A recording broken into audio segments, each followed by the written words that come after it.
Hi, it's Carl Brower, and you're watching my second video on the McLaren W1 supercar. Why am I doing a second video on this vehicle when I already covered it at its world debut and touched on all the major technical and performance points? Probably because the W1 is a pretty big deal, and not just for McLaren, but for the entire supercar category. And also because I've now seen the car in person at none other than Jay Leno's garage in Burbank. In fact, I heard directly from Jay Leno about why he's one of the lucky 399 people who got to order a McLaren W1. I captured some of Jay's thoughts on the W1 and the McLaren brand in general, which you'll be seeing and hearing in a few minutes. But first, let's talk about this car, which boasted amazing styling and specs at its world debut. I'll quickly revisit the W1's numbers just to catch up any viewers that missed or forgot what was covered in my first video. And also because, honestly, I'll take any excuse to say these kind of automotive performance numbers. 1,258 horsepower, 988 pound-feet of torque, a 3,200 pound curb weight, 0 to 60 in 2.7 seconds, 0 to 124 in 5.8 seconds, 0 to 186 in 12.7 seconds, a 217 mile per hour top speed, and 2,200 pounds of downforce when it's traveling at 174 miles per hour. That's a lot to digest. Are you guys still with me? As I said in my first story, the McLaren W1 only has to move about 2.5 pounds around for each horsepower that it has. For context, the McLaren P1 had to move about 3.6 pounds per horsepower, and the legendary McLaren F1 had to move around 4.5 pounds per horsepower. The F1 and the P1 offered industry-defining performance when they were new, and all indications are that the W1 will once again redefine supercar performance. If you want one of these amazing cars, well, I hope you've already ordered it, because if you haven't, you probably aren't getting one. All 399 are sold, and according to Jay, he got one of the last ones. But look on the bright side. Not being able to get the W1 has saved you about $2.1 million at least, because $2.1 million is the starting price, and McLaren offers a pretty much limitless level of personalization options for this vehicle, and those don't make it cost less. Have my impressions of the W1 changed now that I've seen it in person? Yes, they have. I think the car is even more stunning than it looked in photos. As is often the case, you have to see a car in the flesh, or carbon fiber in this case, to fully appreciate things like stance, proportions, and body lines. All of those things seem spot on for the McLaren W1, which is impressive because the car's exterior shell has a lot of responsibility. It has to house both an internal combustion engine and a hybrid drivetrain. It has to keep the vehicle properly pinned to the tarmac when it goes 217 miles an hour. And it has to offer race levels of performance when on the track and real-world ground clearance and comfort when on public roads. With so many boxes to check, it would be understandable if the W1 looked more like an industrial appliance than a supercar. And honestly, some of the latest top-end performance cars from competitive brands do look like life-size Lego blocks vehicles. But the W1 retains the sleek, trademark styling that's defined McLaren since the F1. This is a real testament to the engineering team behind the car, one of which spent 45 minutes talking through the W1's list of technical marvels. You know, people often describe the lead engineers for a vehicle as the parents as a car grows from initial design into a fully realized machine.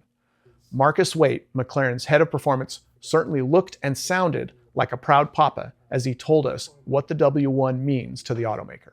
Something like seeing the W1 here with its two predecessors is an incredible moment. You know, on behalf of all the people in not only in Woking but across the McLaren family, this is a very special experience. One that probably won't be eclipsed in most of our lifetime. This is our chance to show the best car that McLaren know how to do, and a car that's only McLaren know how to do.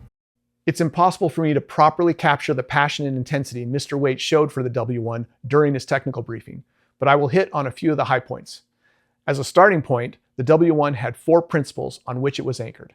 First, performance everywhere, which is represented in the car's amazing power-to-weight ratio that we already discussed, along with a Formula One-inspired aerodynamics, suspension, structure, and drivetrain that allow it to serve as both a supercar and a race car. The next one was epic power delivery, which means not only more than 1,200 horsepower from its hybrid drivetrain, but all of the advanced power management and cooling and braking technology that you need to harness and control that power, which in a rear-wheel drive vehicle is more challenging, but also lighter and more rewarding to drive. And that rewarding element leads to the next W1 pillar, which is called pure driver connection. The W1 offers multiple driving modes: comfort, sport, race, and race plus, that alter the car's behavior based on where and how it's being driven. Marcus described how the differences between race and race plus modes come into play between a typical racetrack pavement condition, where race works, and higher quality, smoother tracks, which can leverage an even tighter suspension tuning from race plus. The W1 also provides cool driver override capabilities to alter the car's active aerodynamics behavior, or to engage boost mode for maximum electric motor assist when the driver wants full power. McLaren specifically worked to bring the engine's audible traits to life when the W1 is driven in an aggressive mode. The idea is to inform drivers when to shift the 8-speed transmission through pure audio feedback without having to even look at the tachometer.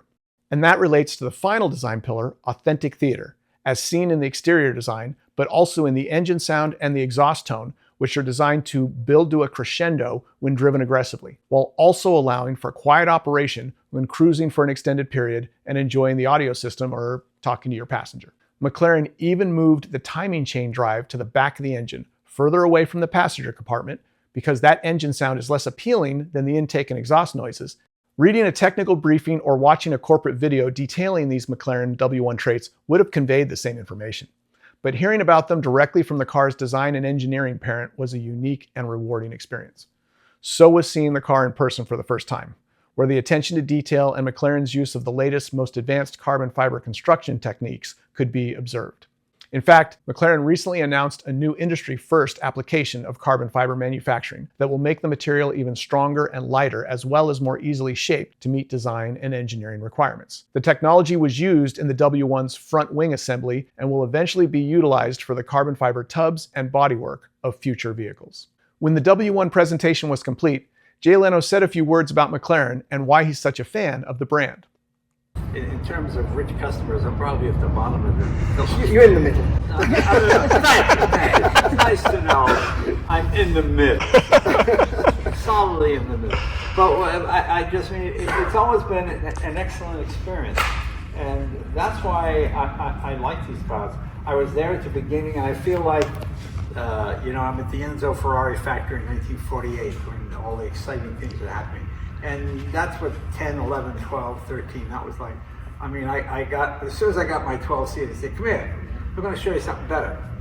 This is I guess I got to get that next time. But it just made me like, just bought my 12C, the fastest, the best, we're going to get something better. Nobody needs this, really. I am not close enough to being as good as this car. But by the same token, I will never reach its limit, and it'll never be boring to me, because I'm not going to go, well, I mastered that thing. What else you got? It's not going to happen, And I like the science of it. I like the intelligence of it. I like the fact that it's only 243 cubic inches. It's the same size as my Falcon V8. It's smaller than that. That's a 260. It's a little tiny engine, and it makes all this stuff right. As both a customer and an owner, dating back to McLaren's first volume car, the MP412C, Jay seemed pretty happy to have snapped up a W1 before they were all gone.